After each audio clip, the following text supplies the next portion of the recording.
नमस्कार, मैं अंजू शर्मा आपके सामने उपस्थित हूँ हमारे पाठ के प्रश्न उत्तर लेकर। तो प्रश्न उत्तर देखते हैं मेरे संग की औरतों के। लेखिका ने अपनी नानी को कभी भी देखा नहीं, फिर भी उनके व्यक्तित्व से वे क्यों प्रभावित थी? लेखिका ने अपनी नानी को नहीं देखा था, लेकिन उनके बारे में बहुत सी बातें सुनी थी। वो बहुत ही उनसे प्रभावित थी, क्योंकि वो जानती थी कि जो नानी है वो अनपढ़ थी, आज़ाद ख्यालों की थी और पर्दा करने वाली औरत थी। उसके बावजूद नानी और नाना की विचारधारा बिल्कुल ही अलग थी। नाना अंग्रेजी रंग ढंग में रंगे हुए थे और नानी जो थी वो बहुत ही साधारण सी महिला थी, लेकिन फिर भी पूरी उम्र उन्होंने अपनी आज़ादी से दी। पूरी उम्र पर्दे में रहने के बावजूद जब उनका अंत समय निकट आया तो उन्होंने अपनी बेटी के लिए स्वतंत्रता के सेनानी को ढूंढा। उसकी शादी एक स्वतंत्रता सेनानी से करवाने का वचन उन्होंने अपने पति के मित्र प्यारेलाल जी से लिया था। इस तरह से उन्होंने आज़ादी में अपना योगदान दिया।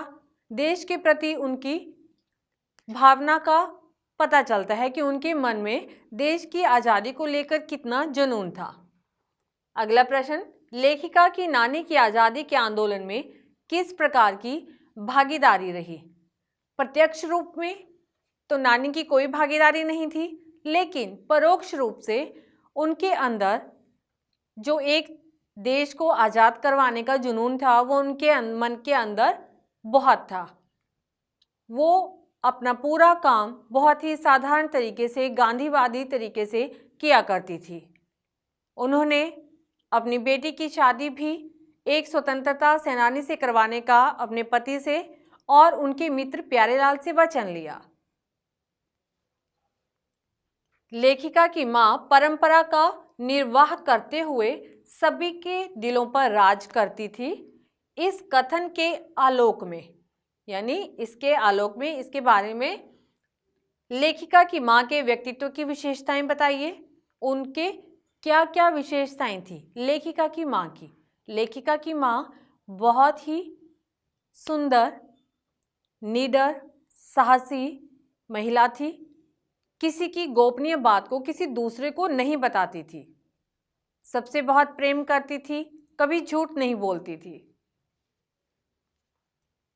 ख भाग है इसका, लेखिका की दादी के घर के माहौल का शब्द चित्र अंकित कीजिए। कि लेखिका की दादी के घर का माहौल कैसा था? दादी के घर का माहौल बहुत ही खुले विचारों का था। कोई किसी के ऊपर जबरदस्ती नहीं करता था। माँ को बहुत सम्मान दिया जाता था क्योंकि वो साहब खानदान से थी, और उसके बावजूद घर पर कभी भी उन्होंने झूठ नहीं बोला। घर वाले सभी उन्हें बहुत प्यार करते थे। उनकी बाहर वालों के साथ भी बहुत दोस्ती थी, क्योंकि वो किसी की गोपनीय बात को किसी दूसरे को नहीं बताती थी। दादी के घर में निजत्व था। निजत्व यानी सभी की अपनी अपनी निजी जिंदगी थी। कोई किसी के बारे में दखल अंदाजी नहीं करता था। यहाँ तक कि यदि किसी का कोई पत्र आता तो दूसरा उसे पढ़ने की कोशिश नहीं करता था। अगला प्रश्न है, आप अपनी कल्पना से लिखिए कि परदादी ने पतोहू के लिए पहले बच्चे के रूप में लड़की पैदा होने की मन्नत क्यों मांगी? पतोहू यानी पोता बहू। तो परदादी ने अपनी पोता बहू के लिए पहला बच्चा जो है वो लड़की होने की मन्नत मांगी, क्योंकि परदादी को अपनी परंपरा से अलग, लीक से हटकर चलने की आदत थी। उस समय लड़कों को अधिक महत्व दिया जाता था और लड़कों की मन्नत तो सभी मांगते थे, लेकिन परदादी ने लड़की की मन्नत मांगी। अगला प्रश्न है, डराने धमकाने, उपदेश देने या दबाव डालने की जगह सहजता से किसी को भी सही राह पर लाया जा सकता है। पाठ के आधार पर तर्क सहित उत्तर दीजिए। कि सहज भाव से कहने पर भी बात मानी जाती है। पाठ के आधार पर इसमें कौन से आएंगे? 2 उदाहरण आते हैं। पहला उदाहरण है जब दादी ने चोर को अपना बेटा बना लिया और उसे सहज भाव से कहा कि तुमने मेरा जूठा पानी पी लिया, अब तुम या तो मेरा बेटा बनकर खेती बाड़ी करो या फिर चोरी करते रहो। और चोर ने दादी की बात मान भी ली।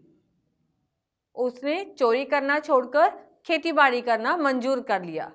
अब यहाँ पर अगर दादी चाहती तो उसे डरा धमका सकती थी, पुलिस के हवाले कर सकती थी, या उसे बहुत लंबा चौड़ा भाषण दे सकती थी, उपदेश दे सकती थी। लेकिन दादी ने ऐसा कुछ भी नहीं किया। उन्होंने सहज भाव से कहा।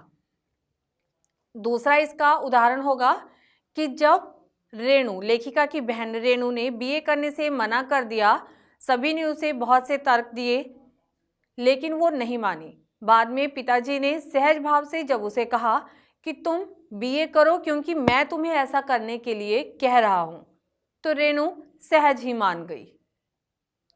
अगला प्रश्न है, शिक्षा बच्चों का जन्मसिद्ध अधिकार है, इस दिशा में लेखिका के प्रयासों का उल्लेख कीजिए।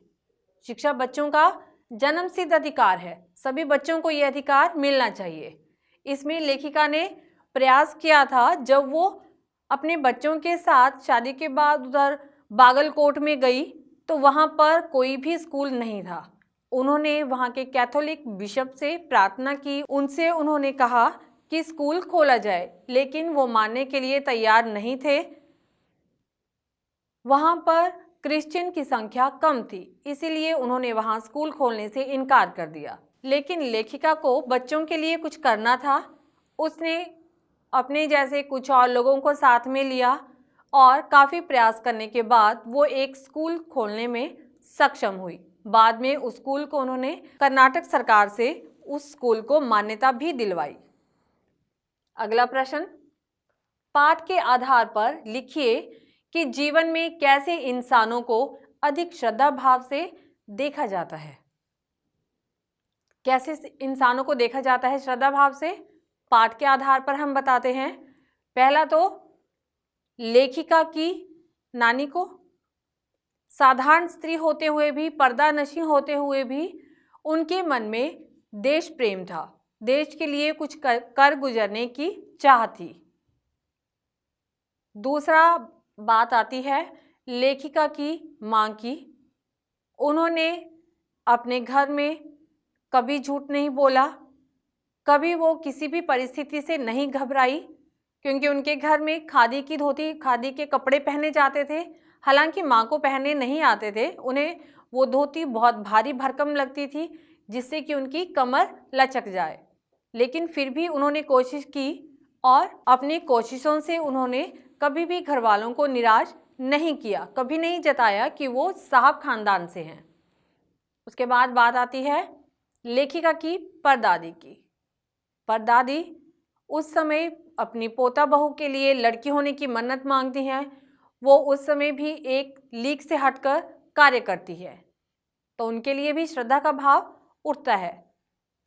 फिर लेखिका, स्वयं लेखिका ने भी अपने अथक प्रयासों से बागलकोट में स्कूल खुलवाया और डालमिया कस्बे में उन्होंने एक नाटक मंडली तैयार की थी। जगह जगह जाकर वो लोग नाटक करते और उससे जो भी पैसा आता था उसका उन्होंने बहुत से राहत कोष में दान में दिया।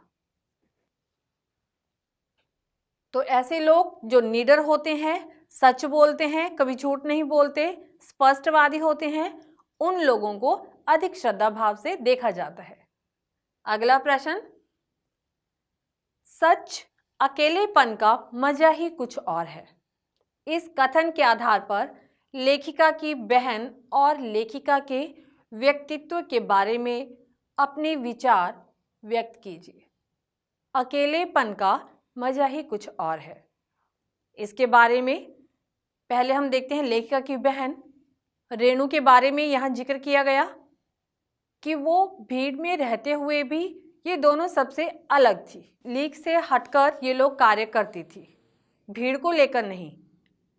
रेणु जब स्कूल से भी जब आती तो बस स्टैंड तक वो बस में आती, उसके आगे घर की गाड़ी होने के बावजूद वो पैदल रास्ता घर तक तय करती थी, क्योंकि इतना सा रास्ता तय करना गाड़ी में उसे सामंतशाही लगता था। बाद में उसने बीए करने से मना कर दिया, लेकिन पिता की खुशी के लिए बीए किया। उसके बाद एक और उदाहरण मिलता है उसके जिद्दी स्वभाव का कि जब दिल्ली में बहुत बारिश हो रही थी तो वो वहाँ से पैदल ही अपने स्कूल को गई। हालांकि यातायात के साधन ठप पड़े थे, लेकिन उसे अकेले जाने में मज़ा आ रहा था। वो खुद जा कर के देखना चाहती थी। वो वहाँ गई, थोड़ी देर बाद वापस लौट आई। और ये तो थी बात लेखिका की बहन रेणु के व्यक्तित्व के बारे में, बहुत जिद्दी और संवेदनशील थी।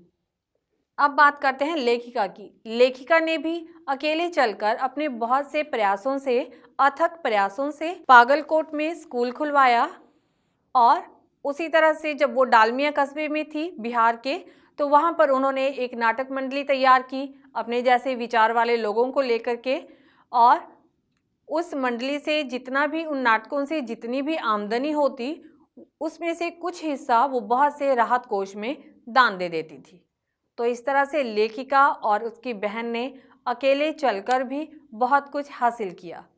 तो ये थे हमारे प्रश्न, मेरे संग की औरतें। इसी के साथ पाठ समाप्त हुआ। अब मिलेंगे एक और नए पाठ के साथ हमारी अगली वीडियो में। तब तक के लिए नमस्कार।